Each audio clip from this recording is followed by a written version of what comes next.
Well, this is Senator James Lankford again to bring back another Lessons with Lankford, a little conversation about history and government while you're home and getting a chance to be able to catch up on your studies.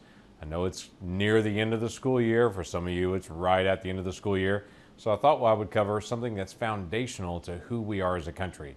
Now, last week, if you were tracking with us, we talked a lot about something called the Articles of Confederation. Some people would shake their head and say, I have no idea what that is.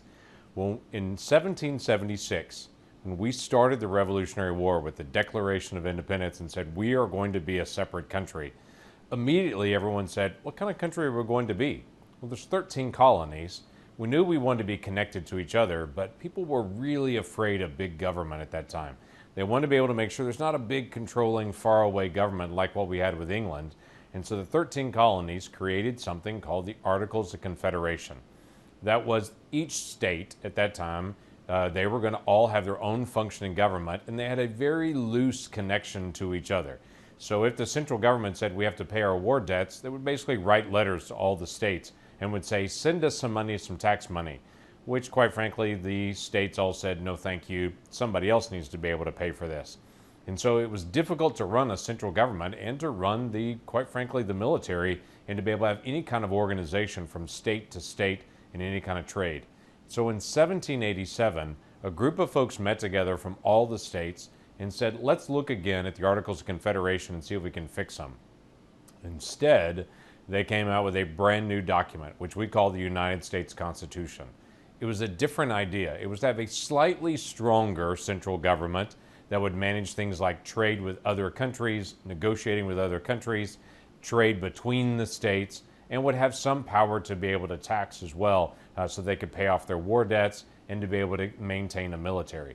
But kept all the strong, important issues they would keep to the states. So day-to-day operation of the normal people would still stay connected to the states, but they would have a little stronger central government as well. That new government they would put in a new place, in a central place that wasn't a state, so no state could control the central government, and they created something called the District of Columbia, which we call Washington, D.C. At this point as well. But out of this new document, it created these 6 different articles, and those 6 different articles all had different parts of government. Like the first article was about the legislative branch that I serve in. It set up the House and the Senate. The second article described what the executive would be like, what we call the President of the United States now. The third article was about the courts. Would there be a Supreme Court? Would there be other courts that would be established? What would they be like? And then there were some other parts of Article 4, 5, and 6. But what it didn't detail was the rights of people. And at the very beginning, literally as the first Congress sat down to get to work in 1789, there was a decision made right off the bat. We need to add to the Constitution. The Constitution doesn't have any rights given to the people. You see, in the very earliest days, our government was really different. The rights didn't come from a king like it did in England, or from some monarch or some dictator.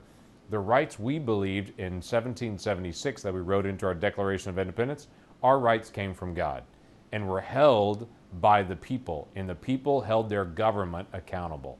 So in our Declaration of Independence, we put a stake in the ground to say we believe government should be different. It should rise up from the people, and rights are protected by God. So, what would those rights be? Well, again, they met to be able to go through a long list of documents. It's something we call the Bill of Rights. The first 10 amendments to the Constitution, they did right off the bat in 1789. They said, let's add to the Constitution. And so they proposed these amendments, and it took several years for the states to be able to all agree to that. But by 1791, the states had all agreed to those 10 amendments. Those 10 amendments, the first of them we know very well. It's the one I wanted to be able to read to you today from our Constitution. The First Amendment says, Congress shall make no law respecting an establishment of religion, or prohibiting the free exercise thereof, or abridging the freedom of speech, or the press, or the right of the people to peaceably assemble, and to petition the government for a redress of grievances. Well, what all does that mean? Well, it's 5 freedoms that are protected right from the very beginning. And Congress's statement, and the statement to Congress was, Congress can't make any laws changing any of this. This is permanently put into our Constitution, beginning with the freedom of religion. So of these 5 freedoms, religion, speech, press, the right to assemble, the right to be able to basically complain to your government, what's called redress of grievances. Those 5 freedoms were laid out in the Bill of Rights, in the very first of those Bill of Rights, to be able to say, here's what should be protected. Let me run through those 5 real quick because they're terribly important to us today. More important than you would know even, but very important because at that time in 1789, that was a radical concept that other countries didn't allow, beginning with this belief of freedom of religion. There are 2 parts of that one. It says there's no established religion. In other words, America doesn't have one certain religion and says everyone has to be this religion. But it also protects and says Congress can't do anything to prohibit people from living out their religion, the free exercise of it. I say it simply like this. Everyone has the right to have a faith, to choose their faith, to change their faith, or to have no faith and to live out their faith. It's not just the right to be able to have a faith. You can live your faith, or you can say as an American, I choose to have no faith. That's your protected right. Now that may seem basic to us now, but 200 years ago, that was a pretty radical concept. In fact, even at the time that it was signed by the states, many of the states at that time had an official religion. If you're in Massachusetts and you're elected to office, you had to have a certain religion. If you're in Connecticut elected to office, you had to have a certain religion. As a colony, even Virginia, you had to have a certain religion to be able to be even served there as a church. So the colonies, many of them had official religions except for Rhode Island, which choose to say we allow anyone to be able to be here. So this concept of saying you can have any faith seems normal now, but at 1789, it's a crazy abnormal concept. In fact, many countries around the world, when they read about our new Constitution and new protections for people to have a faith, change their faith, have no faith, or to have any faith they choose, they thought that will never work. Because in most countries around the world, the people had to have the same religion as the leader. So whatever religion the king was, everyone had to have the same religion. And they believed there'd be chaos and anarchy if you allowed people to have their own faith. We found that it's stronger. People of faith that are not forced to be able to live their faith by a government or forced to have no faith by a government can freely live their faith. Their faith is genuine. It's who they are, not what government makes them be.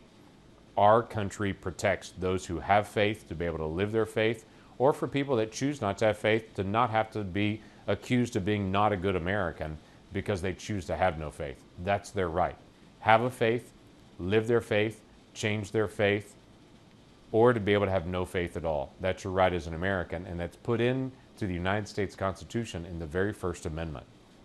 The second part about that protects your right of speech, protects your ability to be able to say your opinion about anything, to be able to speak out on an issue, and to be able to say, I think blue is the best color, and someone else would say, I say green is the best color, and someone else would say, I think red is the best color. Well, great, you can, because you can have different opinions because you're an American, and your rights to have free speech and to speak out on behalf of your favorite color or your favorite movie or your favorite musician or your favorite place to eat, all of those things you have the freedom to be able to speak out on because you have the protected right of speech.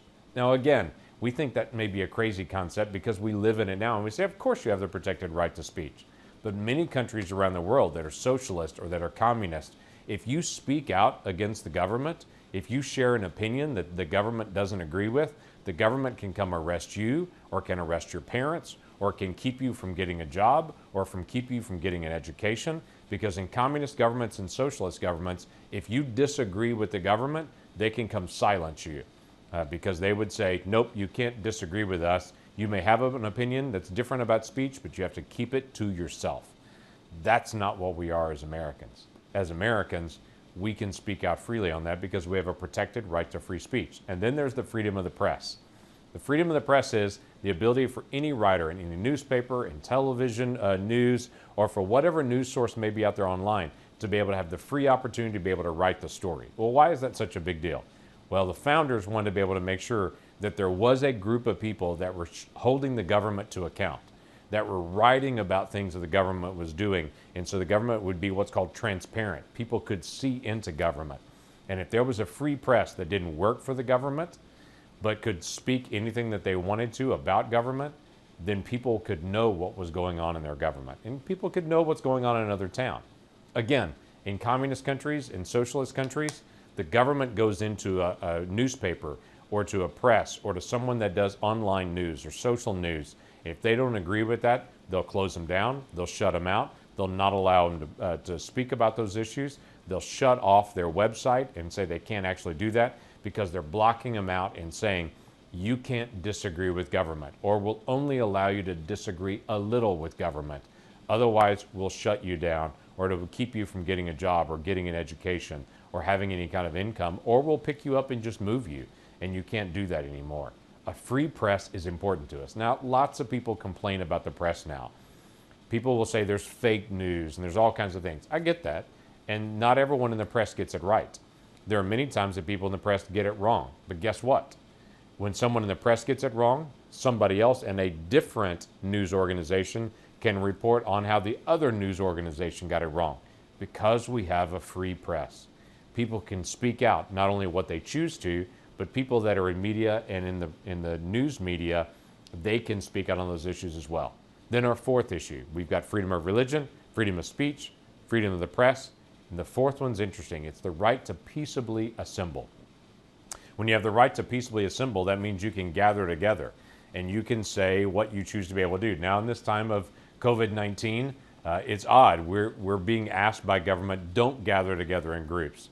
But if you have this constitutional right to gather, you have that constitutional right. Now, right now, gathering in big groups is not wise because of obviously the virus that's going on. But we think about this with other countries. Lots of other countries, they can't gather together in groups. Again, I go back to communist and socialist countries. If you go to communist China right now and you gather together with a group of 50 people, you could all be arrested for that unless you got permission from the government to first be able to gather together with 50 people. Why would that be? Well, because communist China wants to control its citizens, and they know if people get together and talk, they can share ideas, and they want to be able to manage that ideas that they don't like as a government, they can't get together and organize on. And so they can disband it. If you want to have a rally in Russia, sure, you can have a rally in Russia. You just have to ask permission of the Russian government first. Because if you get together and have a rally without permission, they could literally arrest all of you and say you were gathering without permission. Not so in the United States. In the United States, if you want to be able to gather together and to be able to talk about any issue, you could choose to be able to do that because you have the freedom of speech and you have the right to be able to assemble. And the fifth of those things from that First Amendment is the right to redress grievances. What does that fancy word mean? It means you can complain about something. If you didn't like what I said or how I voted, though I'm a United States Senator, you could write me a letter. You could have a whole group of people write me a letter, and you could say, I don't agree with what you're doing, and here's why I don't agree. What's interesting is I get thousands of pieces of mail and of emails and of phone calls every single year, thousands and thousands of them, and we respond to them and try to be able to get them an answer. Many of them say, hey, I agree with what you're doing. Keep doing more of that. I like this. I like this. Many of them also say, I don't agree with you. Here's what I would do different. Some of them even say, I have a different idea. Have you considered this or that? That is your protected right as a United States citizen, that you don't have to worry about if you write to me and say, I disagree, that I'm somehow going to say, well, I'm going to pass a law and I'm going to ban you then, and to make sure that you can't get out and you can't have an education, you can't earn a living, or I'm going to put you in jail. You have a protected right. If you don't agree with the president or the vice president or the Supreme Court or the Congress, the House or the Senate, you can express those things and you can write us letters and you can actually tell us what you think and why you think it should be different. Because our power as a country derives from our very first elements of the Constitution, we the people. I'm a United States citizen just like you are. And so our rights are given to us by God, we believe, and by each other, that we as a people empower our government. So we have a protected right to be able to disagree with government. Now, we should do it in a respectable way, but you can disagree. That's your protected right. That's the First Amendment. Now, let me give you a quick bonus conversation on this. The First Amendment is really not the First Amendment. If you really want to go deep in history, the very first Congress, when they gathered together in 1789, they actually wrote 12 amendments, not 10 amendments to the Constitution. Originally, the Bill of Rights was 12 amendments. The very first amendment wasn't the one I just told you about. The very first amendment was about how many representatives there could be in the House of Representatives. They created this complicated formula of how many people and then what that would mean. And they basically said for about the end of it, every 50,000 people would be a new representative. Well, if we'd have kept that and we would have passed that First Amendment, that one that they had proposed in 1789, we would now have 6,600 representatives rather than 435 representatives. I'm glad that one didn't pass. The Congress passed it, but the states looked at it and they rejected it and said, no, we don't agree to that. So that amendment never passed. So what about the Second Amendment? Well, the Second Amendment was about how members of Congress would be paid and that they couldn't vote themselves a raise in their pay. That was actually the Second Amendment. It was also set aside by the states, and it didn't pass until 1992. The Second Amendment from the original Bill of Rights is actually our current 27th Amendment of the Constitution. In 1992, the final states passed that amendment to the Constitution, and what was proposed in 1789 was finally adopted by the states in 1992. And it says members of Congress cannot vote themselves a pay raise during that session, which, by the way, is a really good idea to be able to pass. So as crazy as it sounds, what we call the First Amendment, in 1789, that Congress would have called the Third Amendment. I'm glad, quite frankly, our First Amendment is our First Amendment because it shows our first freedoms, our primary issues: protection of our faith, protection of our speech, protection of the press, protection of our right to assemble peaceably, and protection of the right for people to disagree with government. That's the beginning now of our Bill of Rights. That's something that we all should know and we all should have some basic respect for, because the rest of the world is still catching on to the freedoms that we have. And as we live our freedom, to live our faith, speak out honorably, to be able to have a free press that's protected, to be able to peaceably assemble, and to be able to disagree respectfully with our government, those things are catching on in the rest of the world. And as they do, it gives the freedom that we enjoy to so many. I hope you enjoy digging in a little bit deeper to the United States Constitution and what makes our country so unique. Here's what I would encourage you to do. Get with your family, get with your parents, and have a little discussion about free speech. There may be some areas your family has disagreed on that you can get a chance to say, I have the right to be able to have free speech. But I'd encourage you to do it respectfully, especially with your mom and dad. Enjoy our freedoms. Enjoy what's unique about our Constitution.